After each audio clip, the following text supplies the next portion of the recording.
Hello and welcome back to Immortal Realms of Vampire Wars. I'm Shadow Coast and welcome to the channel. This video will be focusing on combat mechanics, but before we engage the enemy, there are a few things that I want to cover that I think will be helpful. First, we're going to talk about veterancy. Units will level up and gain veterancy, which effectively make them better units. So there are a few ways you can do this. Number one is fighting.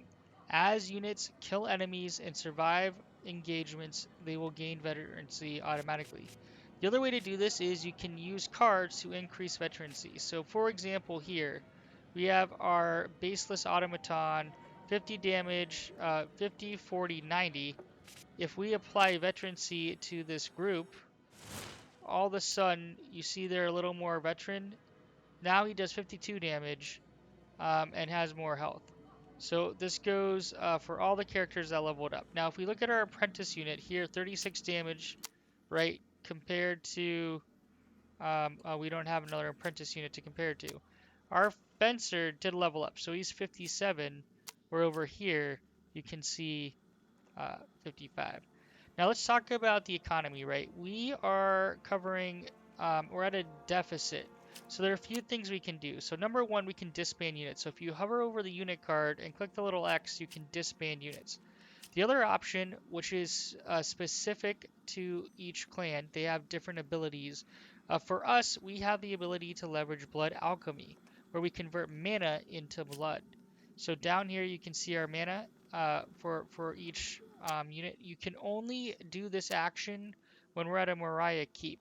So we have to keep that in mind. So we're going to go ahead and do that to just generate some more blood for us. And then we're going to move you over here into the Fog of War to try to reveal if there's an enemy nearby. And lo and behold, we have an enemy. So we will be fighting them. Okay, so we'll get to combat soon here. The other thing I want to call out is there are forests in different locations that allow you to recruit different things. So we covered this in the other one, where the cave we picked up an automaton, in a forest we can pick up these units. We have to unlock through legacy points, which we'll spend our legacy point here, elites and then champions. Once we unlock these abilities, we will then have to upgrade different areas like the keep, the cave, and we can do that with our unit. So we have negative income. We understand that. We are going to go to the next turn. Now if they attack us, we're going to auto-resolve this because we're going to lose and it's not worth our time. So this commander goes back to our pile. So for 5 blood, we can reissue our commander in a keep. Now, we're not going to do that because of our income management here, but that is important to note that you're not going to lose or permanently lose your lords like you do in other games. So that's a key concept. Sometimes you're just kind of like send them out there on that mission. If everyone dies, it's okay. Or regenerate them at the keep, rebuild their army, and then send them back out. So we are going to engage in combat, I promise, but I want to highlight the Wishing Stone. So we have a Wishing Stone and we have a city here which we're going to want to cap. We're going to claim the Wishing Stone. When we claim the Wishing Stone, that will allow us to gather its power. And that gives us some options here. We're going to click +4, which is huge. So now we have 4 action points. So to get here, we'll take a few action points. But before we do, we're going to come over here. We're going to claim this city. And we're going to show cities can have a population of 4. So that'll be +4. So our economy is now balanced. You can see here we can leverage the black market in the city, which issues new cards, which we don't need. We can also construct. So I mentioned here it takes time to upgrade things. You can increase different things in different ways. So here we can increase the maximum population, which is pretty nice. We could also quickly increase the population growth. So we're going to play this card. We're going to spend 6 to increase this population in the next turn. Alright, so we're going to come over here and we're going to engage in combat and actually play out an engagement. Alright. Quest failed, that's okay. We're not going for the quest.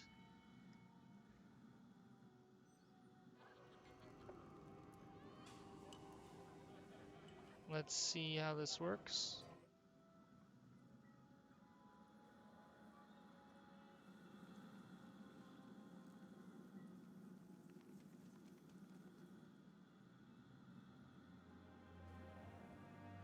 Alright.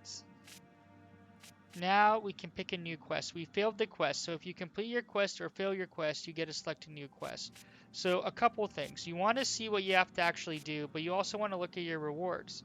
So this one gives the maximum amount of rewards. Kill units in enemy armies, progress. So we have to kill 12 units in enemy armies. We have 4 turns to do it. That's pretty difficult, but there are lots of armies about, so we very well might be able to achieve it. Now let's head over here. They stole our keep, so we have to go get it back.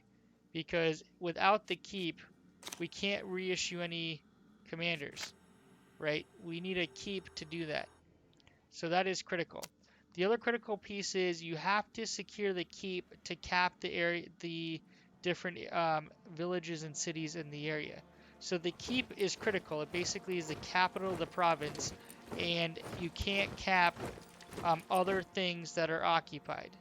Now, when you come to combat, you have a few options. You can auto-resolve. We have certain victory here because we have superior units, but we're going to fight it.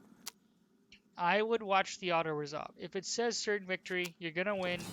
Your units will take some damage. I have noticed with the auto-resolve, it isn't too onerous. So effectively, if you auto-resolve, it's not like you're going to get wiped out. So I'm a big Total War fan. Sometimes auto-resolving, they just eliminate some of your best units, which is super annoying. Let's outline combat now. This will be the majority of the video. So first off is placement. You click on your unit, and then you, if you're playing mouse and keyboard, right-click to place your unit in different directions. I am playing with a primarily ranged heavy setup. So I'm going to set it up like this. This is an apprentice with a range. One of the things you can do here is hover over to see what they can do, right? So this says a 4 range, so that means 4 squares out, where this person has a much longer range. 5, 4, 5. And you can see range, hold on, range 4. So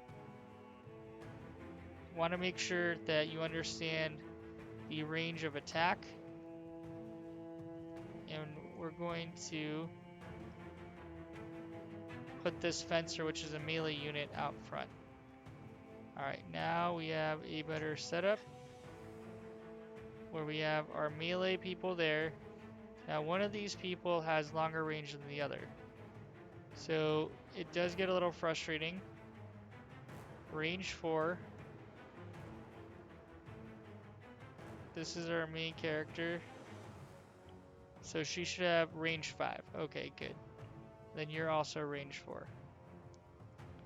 So I confused myself on who was who, but we are going to go into combat now. Alright, in combat, there are things that you need to, I'm going to highlight that you should take advantage of. Number 1 is your Lord's cards. These cards you can play.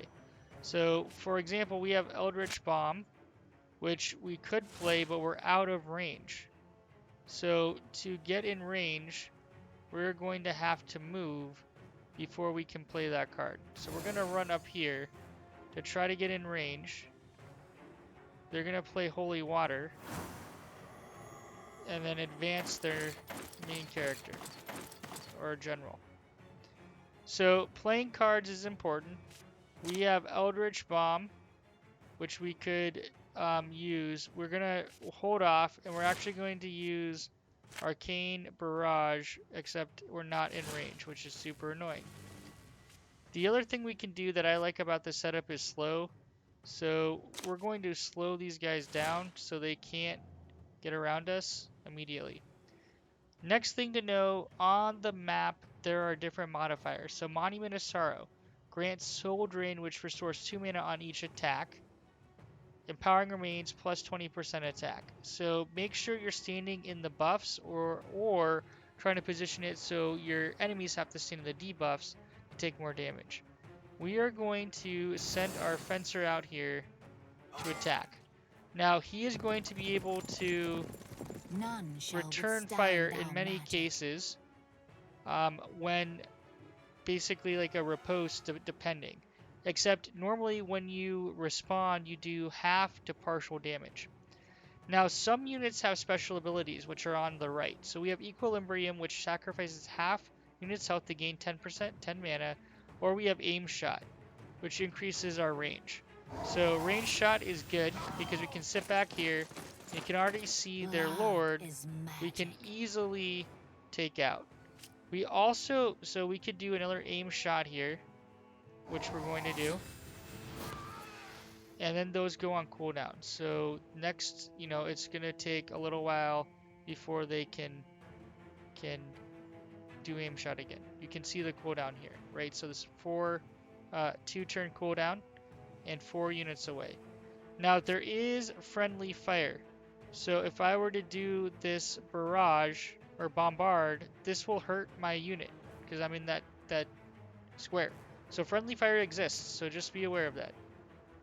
So unfortunately for you, we're going to click escape. We're going to advance you up. And we're going to do flanking action. Now flanking action does increase damage. So he did 37 damage. Which is pretty good. This unit is now in there. So we're going to want to focus fire this unit down. But before we do, we're going to use Eldritch Bomb to highlight. So we're going to get both of them, all 3 of them. But we're also going to take friendly fire. So I'm just highlighting that friendly fire is a thing. So look at that. Eldritch Bomb used all our mana, which is up here. So we had 2 out of 85. Now we're down to 0 to take out those units. And we also took friendly fire. So we're going to take this guy out. The Moriah will rule. And this guy out. That is combat for you. So let's review some key principles here. Unit placement, you want to make sure that you place your units in a sensical order because units cannot pass through other units.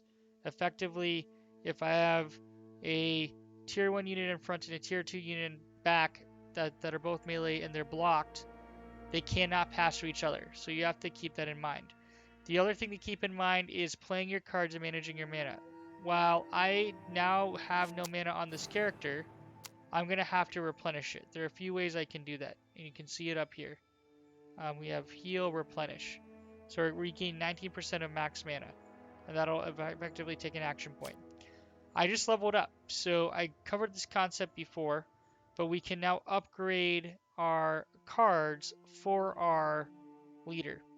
Now, our main leader has all his or her cards unlocked, a legendary lord, right when you start. However, lots of characters will have locked cards, so you have to unlock them first. Luckily for us, we have them all unlocked, so we're going to upgrade this. We're going to we're going to reduce movement by 8 on slow. So effectively turning one of their characters into a useless heap. We also have legacy points. So we're going to go here, and then next we can unlock elites to then upgrade. So we're going to call this a turn. We have to not forget to recap our keep. We don't automatically cap it, unfortunately. Now we can pick for the year like a bonus modifier. So we're going to decrease upkeep cost, and we're going to select 3 cards from 5 for the next year. So we're going to pick Recruitment. We're going to injure enemies and then try to recruit a gargoyle. So we regained our keep because we fought and it's our keep, luckily. So we didn't have to spend a turn to do it. For other keeps, when you move into that tile, you do have to claim it. So we're going to come over here, and we are going to fight one more time. But before we fight, I'm going to do a few things. So number one, I want to replenish mana with my group.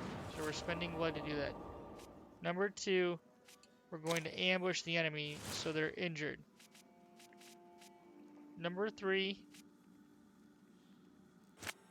we're going to recruit a unit. We're going to do another range unit because we like range units. And finally, we're going to heal up. Now, normally you would not spend all your cards for one engagement. You'd want to be tactical and save them until you truly needed them. But this will be the end of this video after this combat session, because I just want to review a few concepts that I didn't quite get to. Alright. So, your Lord, Enemy Lord. This is a concept that I did not cover that I should have.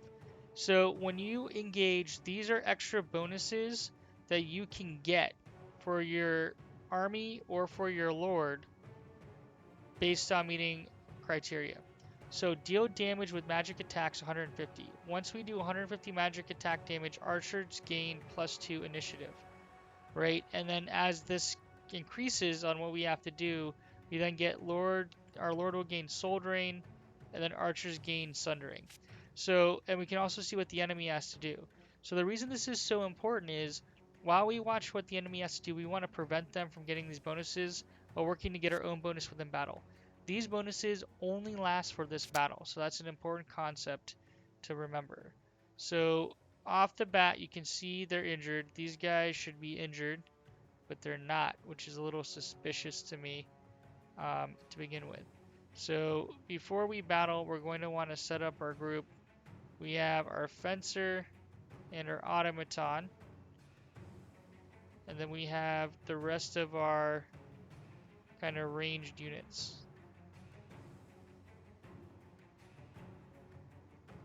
And we're going to keep them. We're gonna keep them back here. None shall withstand our magic. Now we're gonna wait, and they blizzard us.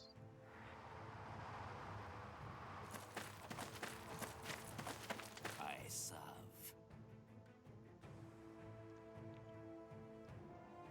We're going to go damage this person. Effects granted to unit.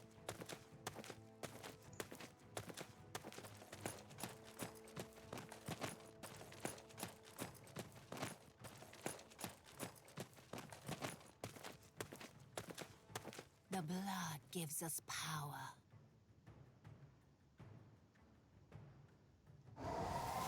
Aim shot. And we're just looking at this again. Grants for post, so they basically can respond with full damage. And we are going to aim shot this guy so he is no longer there. And we no longer have to worry about him. Okay. So you see how we're kind of blocked? We're going to advance up here. We serve eternally. And advance up here.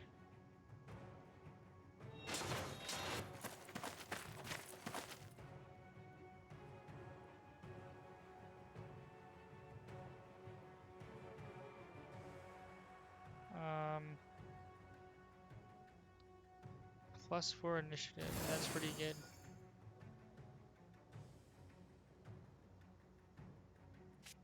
Let's see here. 55 damage to this area. Look at that. And we're getting close.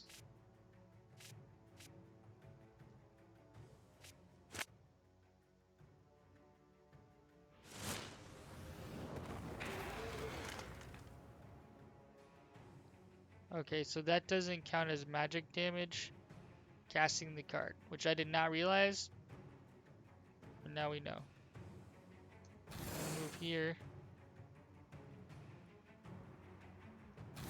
move back here, position them.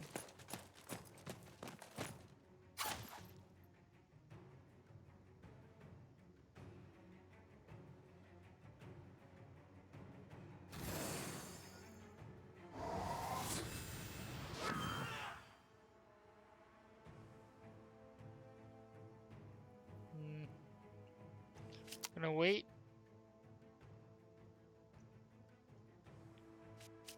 We do have aim shot, so we're going to aim shot the melee characters who can't respond.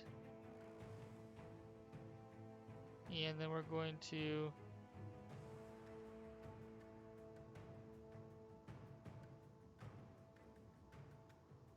barrage or bombard is going to hurt us. So we're going to cancel that. And we're going to move over here.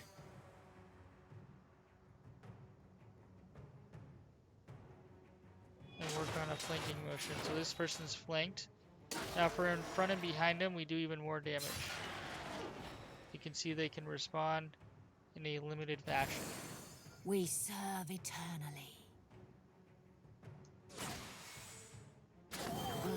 Alright, so I got the first level. Archers gain 2 initiatives, which is nice. This character's blocked, so positioning matters. We can teleport though. So we are going to teleport over here. Oh. Did I not click? Teleport?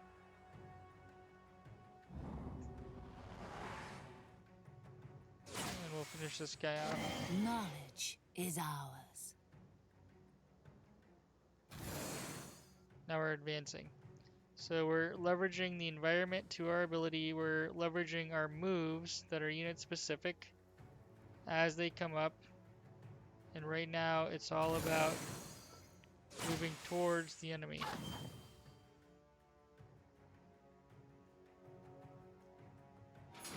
I could have moved a little further. Okay, a few other things that I did not call out. If you click control on computer, you can actually bring up the tiles to make it easier to see. So I recommend that you do that.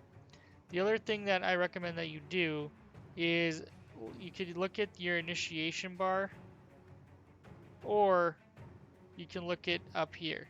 So this is telling you who's going when. So their next turn is after we move all of our characters. So that's something important to keep in mind and remember, especially as you're trying to position yourself on the field. So I always recommend make sure you know who's moving when, because if you don't, you could definitely block yourself, which is super frustrating.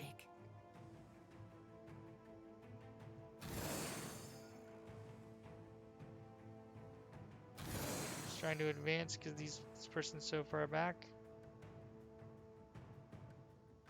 Alright, so we're gonna heal ourselves. And they just turned our guys into Reapers, which is annoying. Shockwave can go diagonal or straight. Unfortunately, we don't have a good shockwave position, so we're just going to pummel this person until they're down. Blood is magic. Can we reach them? Yes, we can with aim shot. Magic is the life. And we're going to aim shot. So I personally like the heavy ranged units, but you always want a good front line to block and protect your ranged units, which is just general strategy, right? So hopefully you found this helpful. Those are some of the basic combat mechanics and playstyle.